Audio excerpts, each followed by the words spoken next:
سلام خدمت دوستان خواهران و برادران ایمانی و مؤمن. بسیار خرسندم که امشب در خدمتتون هستم. چند دقیقه از وقتتون رو میگیرم.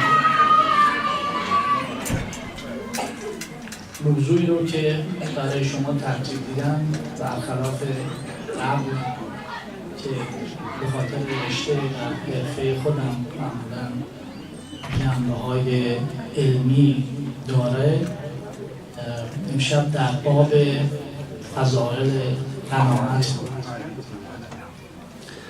و گفتم شاید بد نباشه به خاطر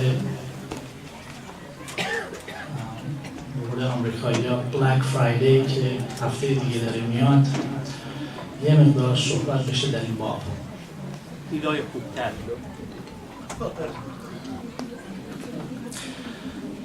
یک جمله رو یک فریزی رو از زمان بچگی بنده یادمه پدرم مخصوصا خیلی مصرف استفاده می‌کردن که میگفتم قناعت توانگر کند مرد را.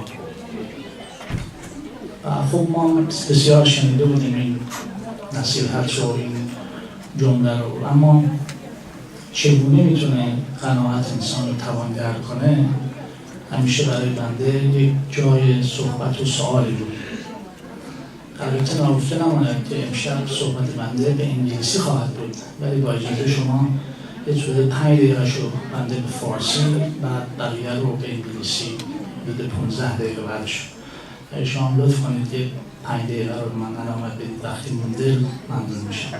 اینم به انگلیسی بگید که انگلیسی زبان ها منتظر باشن 5 دقیقه دیگه. حتما. So my talk today will be mostly in English. However, since we have a large Farsi-speaking crowd, I decided to do about 5 minutes of a summary of what I'm going to be talking about in Farsi first to get that out of the way. And I'll be speaking in English, inshallah, very soon. The subject of my talk tonight is contentment, basically. می‌دونید در باب قناعت و در فضائل قناعت سعدی شیرازی بسیار حکایت‌ها داره و شعرهای زیادی گفته. من اینجا کتابشون آوردم و خیلی دوست داشتم یکی از شعرهاش برای شما بخونم. کلیات سعدی یک به قول معروف چپتر بزرگش در باب فضائل قناعت. یکی از این داستان‌ها، حکایات که خیلی برای من جالب بود که می‌خواستم با شما شیر کنم، در رابطه با یک بازرگان که بعد از سالها بازرگانی و خسته شدن از مسافرت‌های بسیار در حال تصمیم میگیره، یا که با آقای سعدی صحبت میکردن، تصمیمش این بوده که خسته شدم و به قول ریتایرمنت هم نزدیکه و بازنشسته میخوام بشم و برای دیار خودم برم و یه مغازه بشیم. بعد اینجوری تعریف میکنه که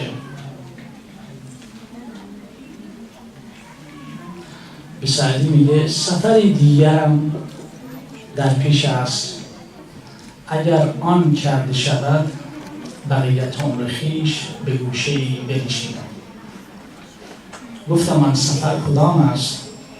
گفت گوگرد پارسی خواهم بردن به چین که شنیدم قیمتی عظیم دارد. از آنجا کاسه چینی به روم آورم، دیبای رومی به هند، فولاد هندی به حلب و آبگینه حلبی به یمن و برد یمانی به پارس و از آن پس ترک تجارت کنم یا به دکانی بنشینم. تازه بعدش هم به دکانی بنشینم.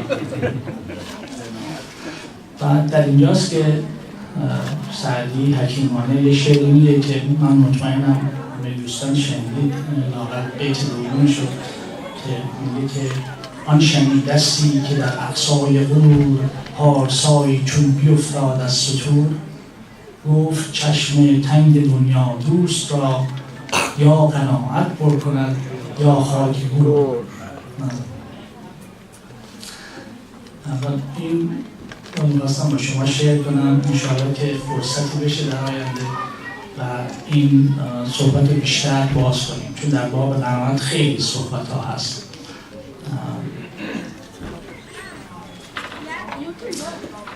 Okay, so we'll switch here to English.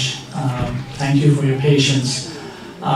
So the subject of tonight is contentment, and basically I wish we had more youngsters to listen to this, but we all can benefit from talking about this, I guess. Contentment, basically, in a nutshell, is defined as living within or below your needs. Some people think that it is an old concept, and in the well-established modern capitalistic world, this idea may seem a bit counterintuitive. Why is it so? Why is it that some people think that talking about contentment is a bit odd, weird, as they say here? Because the modern world, the capitalistic world, basically was established and built on the promise of economic prosperity and wealth accumulation, basically. So, and the reason it has become attractive is because it encourages spending. By encouraging spending and paying more attention to the materialistic aspects of life,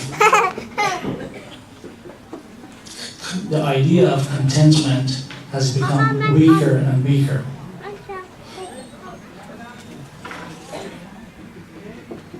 However, the modern world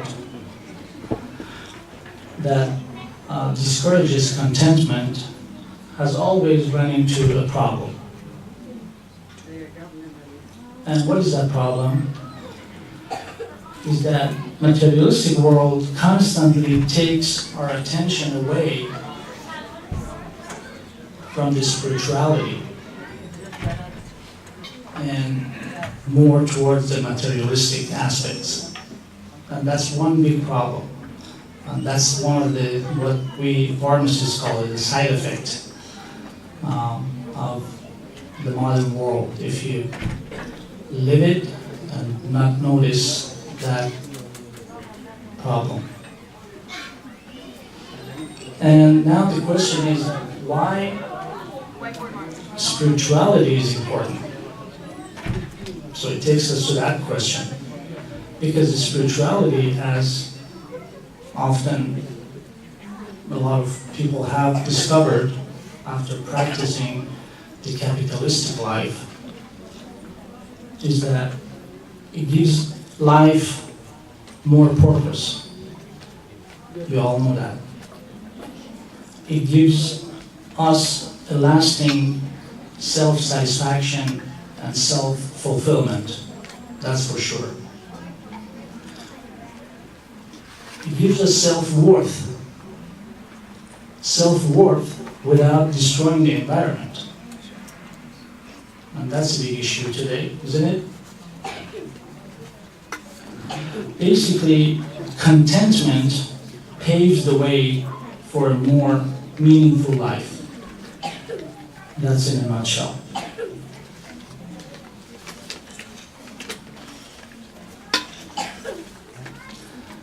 Content does not necessarily mean not spending. Neither does it mean to start pinching pennies.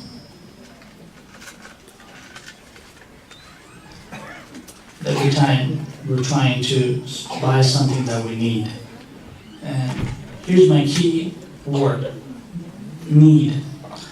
So contentment literally means in my opinion, and that's my personal opinion, that everything that I'm tempted to purchase, every time I'm tempted to buy something, to take the money out and buy it, I ask myself two questions. I ask myself, do I need it? Or do I want it? And there's a big difference. It seems like in today's world, there's a lot of things that we want instead of what we really need. So answer to those questions usually steers me towards which direction to go.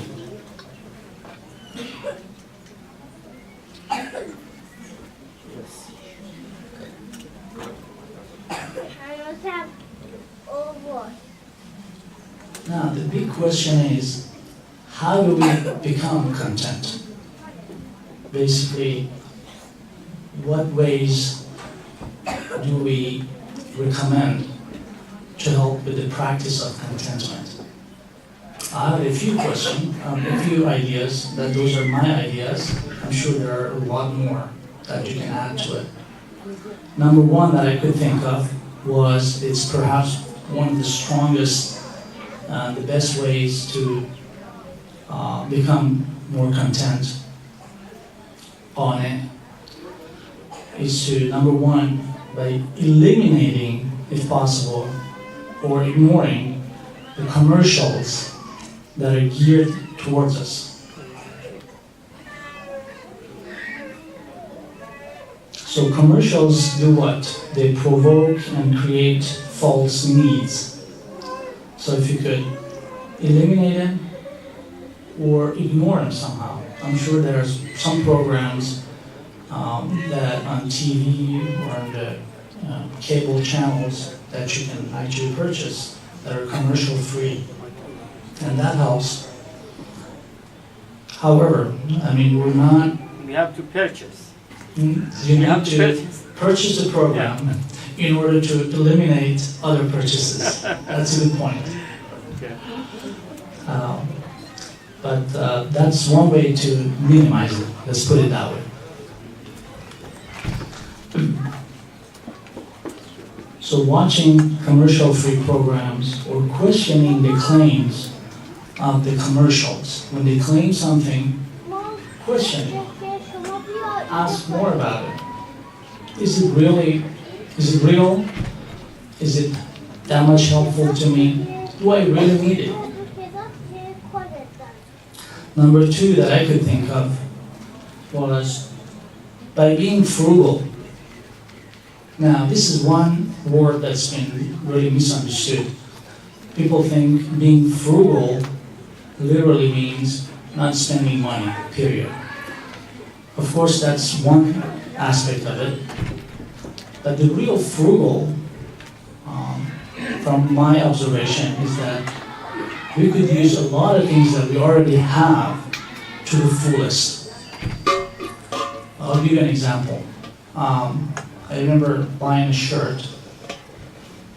After the first wash, it doesn't look nice. It's tempting to just buy another one. But once you iron it and hang it, it looks pretty nice. It's usable. And you could use it for as long as you can. Number third item that I could think of. Don't buy into new features. iPhones, iPhone 8 versus iPhone 10. Those are good phones, I have no doubt. I mean, those are great phones. I'm sure those of you who have it are enjoying it to the fullest, inshallah. But how much of an advantage does an iPhone 10 offer you over iPhone 8? That's one question that I always ask myself. And I ask, do I need that new feature, 22 megapixel, etc.?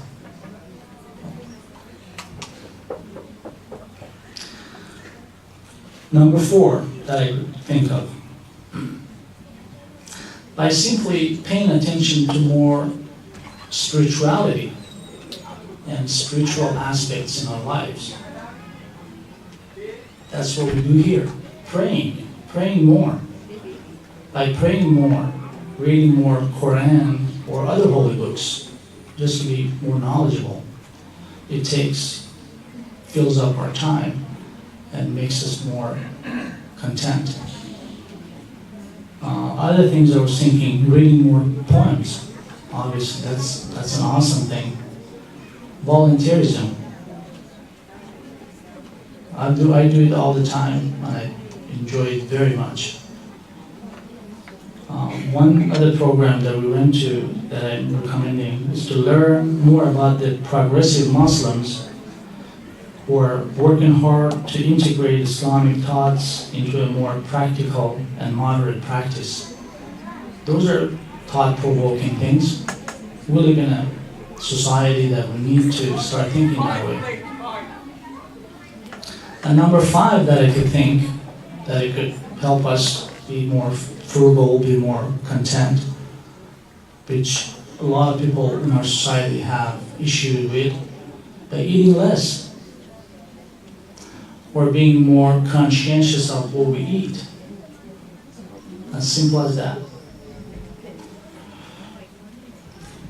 So by saying that, I just wanted to mention, since we're Muslims and our religion has a lot of guidance in all aspects of life, including contentment, there are many direct and indirect talks about qanaat and contentment in Quran. One that I could think of, which I wrote, was the one that says, Ajaba, correct me if I say wrong, Kulu washrabu bala tusrafu. So that's something that Quran says, and that's a very obvious understanding of the definition that I gave you, that by being content, it does not necessarily mean don't spend anything, don't spend any money. It doesn't mean that. Quran says eat, drink, buy things that you need, but don't waste. And I think that's very simple and to the point. By that, if you have any questions or thoughts or adding items to what I had, you can raise your hand and we can talk for a few more minutes. Otherwise, yes? How does it relate to Black Friday? Okay, I'm glad you brought it up. Thank you. Actually, I was going to mention that. I mentioned it briefly at the beginning. As you all know, next week is Black Friday. What is Black Friday? They made that up. They're making, especially the youngsters, to buy into the commercials and the talk that things are going to be cheap. You can only buy it on that Friday, and if you don't, you lose it. So that concept brings us to the stores to buy more. Sometimes I see people spending hours behind the store to get in there first. It's becoming like a ritual. We all know it's a wrong concept. We all know it. It's like smoking, but some people still do it. So these teachings are definitely helpful in eliminating that kind of a wastage. Thanks for mentioning that. Yes, sir. آقای دکتر اگه ممکنه 5 آیتم رو به فارسی بگید به طور خلاصه. Okay, so they asked if I could say the 5 items that I recommended to help us being more content in Farsi. چشم. ما چطوری میتونیم قانع باشیم، انسان قانعی باشیم؟ چه راههایی داره؟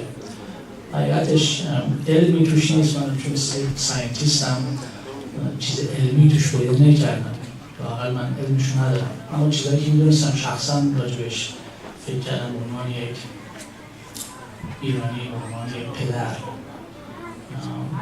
این چیزا بودن. 5 تا چیز میدونستم راجبش فکر کنم بهتون بگم.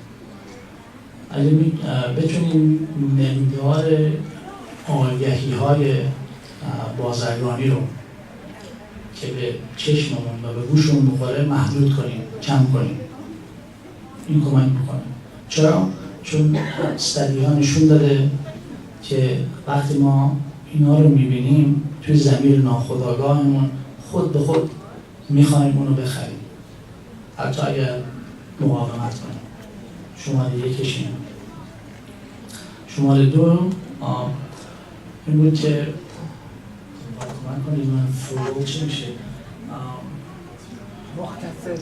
مقتصد باشید. بله، اونم مقتصد باشید. مقتصد بودن هم بنده تعریف کردم، گفتم حتما اینجوری نیست که حتما کمتر پول مصرف کنید، کمتر پول، میانه رو باشید. به عنوان مثال چیزهایی رو که دارید رو تا اونجایی که میشه تا حد نهاییشون خدا رو شکر کنید و استفاده کنید. هیچ اشکالی نداره. بنده این پیرن رو 3 دفعه در هفته بپوشم برم سر کار، چه بیداره؟ هیچ مسئله نداره، هیچ اتفاقی نمیفته. شماره 3 فیچرهای جدید،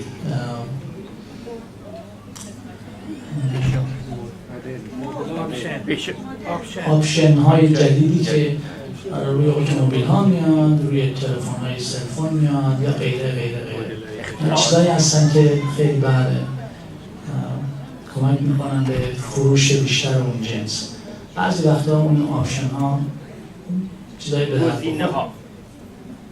آپشن فارسی فیچر نیست، گزینه فکر میکنم. گزینه، احسن به شما. آپشن هم انگلیسیه. آپشن هم انگلیسیه. بعد فکر کنم بیشتر مردم بشناسن این کلمه رو. یه سری گزینه‌هایی هست که به درد بخورن، ولی بسیاری از این گزینه‌ها واقعا به درد اوریج میانگین مردم نمیخوره. و یکی از مثالایی که زدم آیفون 10 در مقایسه با آیفون 8. ممکنه بعضیا استفاده داشته باشن ولی میانگین مردم ندارن. شماره 4 توجه بیشتر به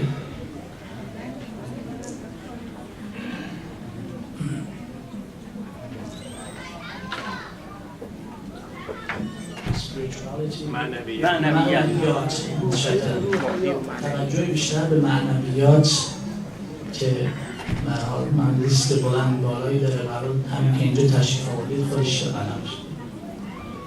خوندن بیشتر قرآن و کتاب‌های دینی دیگه غیره و غیره. شماره 5 توجه بیشتر به غذا، تغذیه.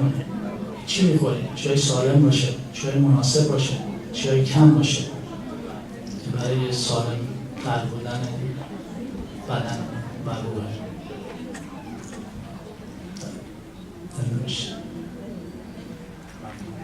متشکرم از توجهشون.